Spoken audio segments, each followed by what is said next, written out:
This channel does not promote any violent, harmful, or illegal activities. All content provided by this channel is meant for an educational purpose only. বুথে 1194 জন voter, online offline মিলিয়ে কাজও প্রায় শেষ, কিন্তু এখনো 40 জন ভোটারের কোনো হদিশই পাচ্ছেন না বিএলও। রাজারহাট নিউ টাউন বিধানসভা কেন্দ্রের 235 নম্বর পার্টের ঘটনা। বাড়ি বাড়ি গিয়ে খোঁজ করছেন, কিন্তু এই যে 40 জন ভোটার, তাদের কোনো খোঁজই পাননি। এমনকি যারা বিএলএ তারাও হদিশ দিতে পারেনি ওই 40 ভোটারের। তাহলে এই 40 জন কারা? ভোটের ভূত নাকি ভুয়ো ভোটার?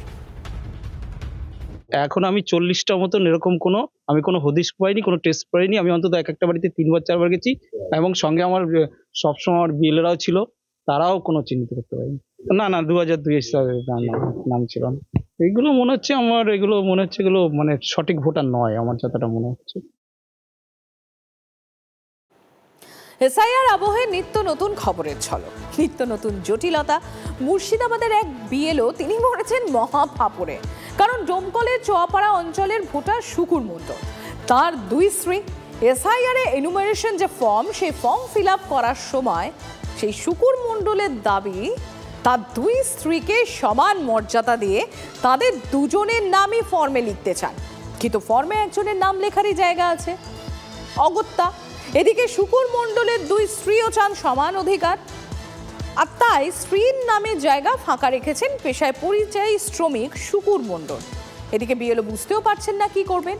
বাধ্য হয়ে কমিশনের হেল্পলাইনে ফোন করেও সমস্যার কিন্তু কোনো সদুত্তর তিনি পান। আমার স্বামী একা, আমরা দুজনেরই অধিকার আছে, দুজনেরই নাম বসবে, এটাই। ফর্মে একটা বইয়ের জায়গা আছে। হ্যাঁ, একটা বইয়ের যদি হয় তাহলে তো আরেকটা অধিকার পাচ্ছে না, সেজন্য অসুবিধা। হ্যাঁ, ওখানে 2টো বইয়ের জায়গা নাই, তাই তো? ঘর নাই, সেইটা থাকা দরকার ছিল আপনার। হ্যাঁ, আমি নির্বাচন কমিশনের যে হেল্পলাইন নাম্বার আছে তাতে ফোন করেছি, ওরা যথার্থ উত্তর দিতে পারেনি। কেউ বলেছে একটা লিখবেন, কোনো টাইমে বলছে যে ফাঁকা রেখে দেন, এরকম বলছে। নির্দিষ্ট যে একটা কোনো গাইডলাইন দেবে, এরকম কিছু দিতে পারে। ফলে এটা নিয়ে একটা সমস্যার মধ্যে সমস্যা। স্বরূপনগরে বিজেপি সিএ সহায়তা ক্যাম্প ঘিরে জোর বিতর্ক। সিএ ক্যাম্পের ব্যানারে বড় হরফে লেখা বিনামূল্যে ক্যাম্প, আর এই ব্যানার ঘিরেই শুরু রাজনৈতিক চর্চা। বিজেপি সিএ ক্যাম্পকে টাকা তোলার ক্যাম্প বলে কটাক্ষ তৃণমূল সিপিআইএম এর। বিনামূল্যে ক্যাম্পের পিছনে টাকার খেলা চলছে তোপ তৃণমূল কংগ্রেসের। বিনামূল্যে ক্যাম্পের নাম করে টাকা তোলা চলছে, আক্রমণ সিপিআইএম এরও। কোনো টাকা নেওয়া হচ্ছে না, মন্তব্য বিজেপি নেতার। এখানে নেওয়া হচ্ছে না, এখানে সেগুলো না, এগুলো ভালো ফ্রিতে করে দিচ্ছে, সবারই উপকৃত হবে। কার জন্য এসেছেন এখানে? আমার ওয়াইফের জন্য। আমার তো ভোটার আছে, আমার ওয়াইফের জন্য, ভোটারের জন্য এসেছি, নাগরিকত্ব পাওয়ার জন্য। আমাদের একটা ব্যানার চোখে পড়লো যে এখানে লিখছে যে বিনামূল্যে সিএ ক্যাম্প, এবং এর যিনি লিখছেন বা যার নাম ওখানে দেওয়া হচ্ছে, তিনি গত বিধানসভা নির্বাচনে স্বরূপনগর থেকে বিপুল ভোটে পরাজিত হয়ে তিনি স্বরূপনগরের বাইরে চলে গিয়েছিলেন। আবার আগামী 2-3 মাস আছে বিধানসভা ভোট, সুতরাং এই একটা ব্যানার ছাপিয়ে একটা ক্যাম্প করে তিনি স্বরূপনগরে আবার ঢোকার চেষ্টা করছেন। স্বরূপনগরের মানুষ তাকে অনেক আগে রিজেক্ট করেছে, এবং এই বিনামূল্যে ক্যাম্পের আড়ালে পিছনে একটা ব্যাপক টাকার লেনদেন হচ্ছে নাগরিকত্ব দেওয়ার নাম করে। এই সিএ অ্যাপ্লিকেশন যে শুধু বিজেপি করতে পারবে তার কোনো ব্যাপার নেই, স্থানীয় দোকান থেকেও করতে পারবে, অনেক সংস্থাও আছে তারাও করতে পারবে। তো অন্য জায়গায় তারা চার্জ নিচ্ছে, আমরা ভারতীয় জনতা পার্টির পক্ষ থেকে সেটা সম্পূর্ণ বিনামূল্যে করে দিয়েছি। আরামবাগের সরকারি হাসপাতাল থেকে নবজাতক নিরুদ্দেশ। বারাসতে সরকারি হাসপাতালে মর্গ থেকে মৃতের চোখ উধাও। বারাসতে ঘটা করে তদন্ত কমিটির অনুসন্ধান, ভিডিওগ্রাফির পর যা রিপোর্ট এলো তা যে পর্বতের মুশিক প্রসবের মতো। ওর উপর থেকে ইঁদুরটাই কেটেছিল। কথায় আছে লাশ কাটা ঘরের শেষ কথা বলে ডোম। মর্গ থেকে মৃতের চোখ চুরির অভিযোগে ডোমের ব্যাখ্যার সঙ্গে কার্যত মিলে গেল তদন্ত কমিটির রিপোর্ট। দ্বিতীয়বার ময়নাতদন্ত শেষে হাসপাতাল কর্তৃপক্ষের দাবি, মর্গ থেকে চোখ চুরির প্রমাণ মেলেনি, আইবল অর্থাৎ চোখের গোলাকার অংশ মিলেছে। তীক্ষ্ণ দাঁতযুক্ত প্রাণী অর্থাৎ রোডেন্ট জাতীয় প্রাণী চোখের একাংশ খুবলে নেয়।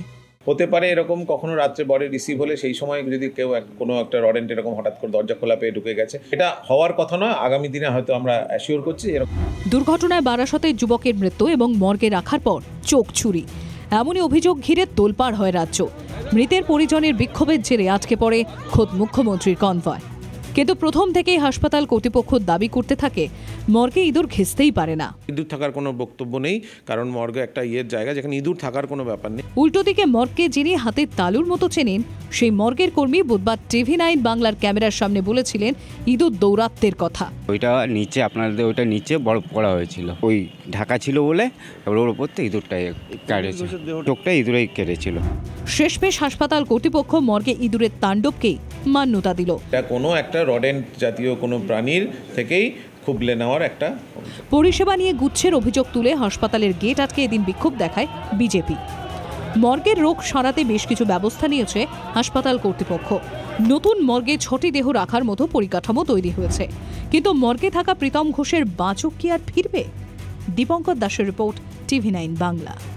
আরামবাগ মেডিকেল কলেজে শিশু বদলের অভিযোগে তোলপাড়, মাটি খুঁড়ে শিশুর দেহ তুলল পুলিশ।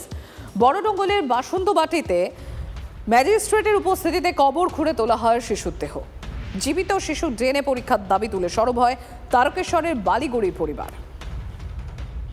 আমরা এখনো পর্যন্ত কোনো সন্তুষ্ট না, যতক্ষণ না আমরা পুরোপুরিভাবে DNA টেস্ট হয়ে হয়, আর যতক্ষণ না ভাবে যাদের গাফিলতিতে এত বড় কেস হলো তাদের ওপর কোনো অ্যাকশন হচ্ছে, ততক্ষণ আমরা কোনো সন্তুষ্ট পাবো না আর হবও না।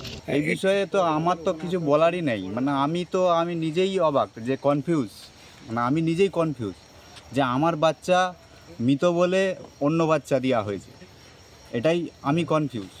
এইটা নিয়ে বলবো যে বাচ্চাটা যদি আমাদের হয় আমরা নেব, আর বাচ্চা যদি না আমাদের হয় আমরা নেব না।